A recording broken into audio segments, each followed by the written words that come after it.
Hey, what's up, everyone? This is Coach Stan here. Just wanted to give my long-term review of some of Selkirk's new paddles that they just came out. Both of these are the elongated versions. I do have the wide body versions, and I'll do a separate video for those.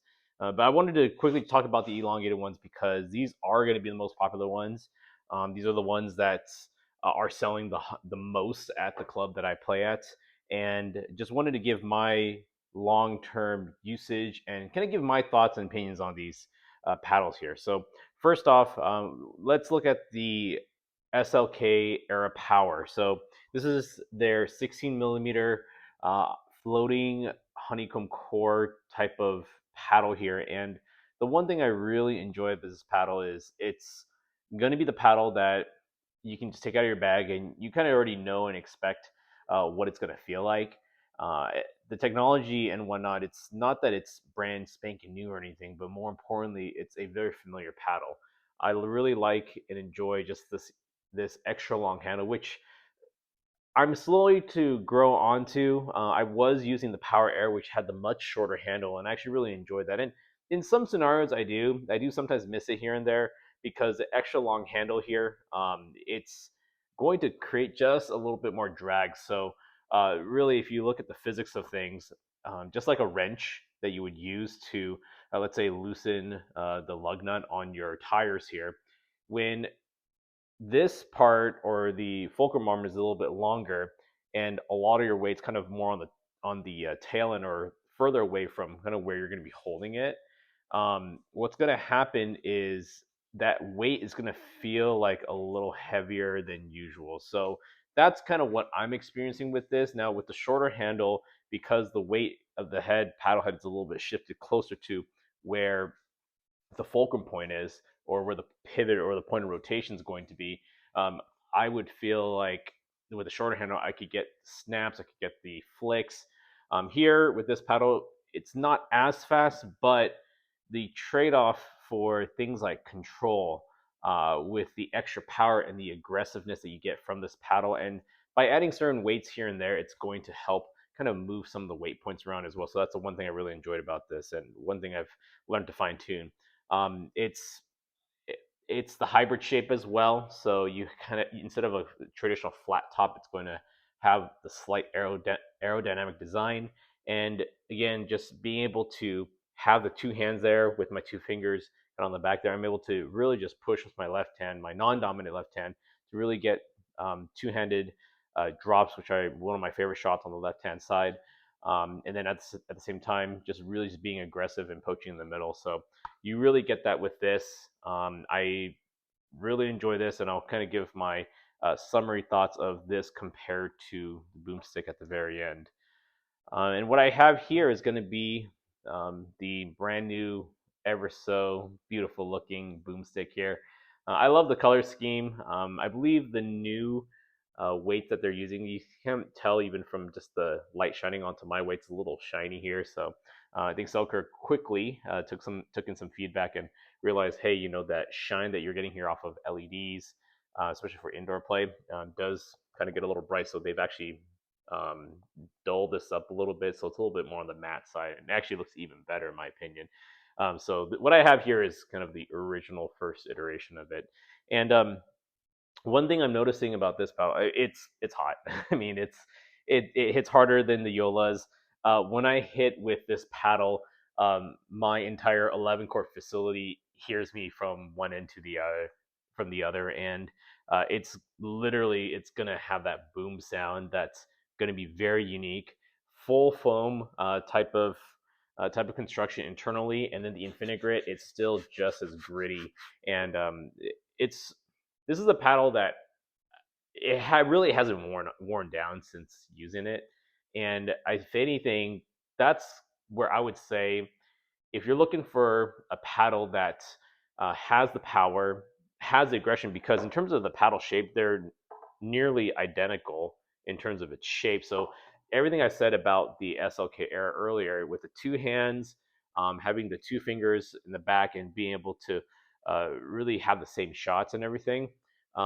If you want something that has that power, that's actually has some touch to it. I know that some of the reviewers are saying that it's really hard to control the touch, but again, it's one of those things where it's like drill it out. I mean, people said that about some of these power paddles that came out not too long ago, and at the end of the day, it's like you see them widespread throughout tournaments and players, and ultimately people just drilled it out. So I'm not going to push people away from this paddle. I would probably tell people, hey, if you're going to get this, you should, you know, expect to drill some of your shots, especially like the soft game.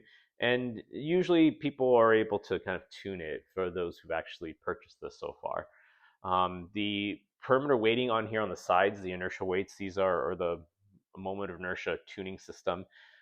It's it's a good spot, especially for the elongated paddle because it's going to widen that sweet spot in the middle, but also at the same time, it's going to provide that plow through that you need, especially for those backhand counters and really just that.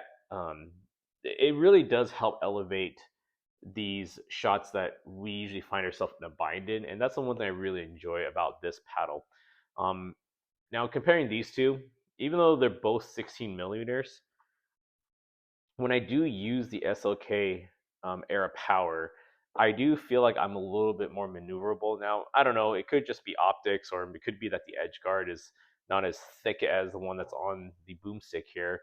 But for me personally, if you're going to ask me which one is going to be my daily driver after having used these for uh, definitely this one for more than a month, but this one for about a month, my daily driver is actually going to be the SLK Era Power. And there's a few things to it.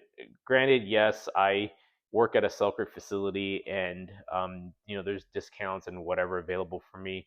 But for me personally, just as a coach, one of the big things that I try to advocate for is really just keeping the fun of pickleball in the play, but also thinking very economical about it. Not everyone's going to have the $333 to want to purchase this paddle, and it's a pretty hefty investment. Now, granted, I would say if you have the money and go for it because uh, this has a lifetime warranty compared to the other labs in the past where there's only like a 2-year warranty for those, but this actually has a lifetime warranty. So for that reason already, I'd say it's worth it. Um, the full foam feature is going to be some of the new technology that's some of the new technology out there. Also, the Infinigrit surface. Again, some people are concerned about the Infinigrit surface. So far, for me personally, it's doing much better.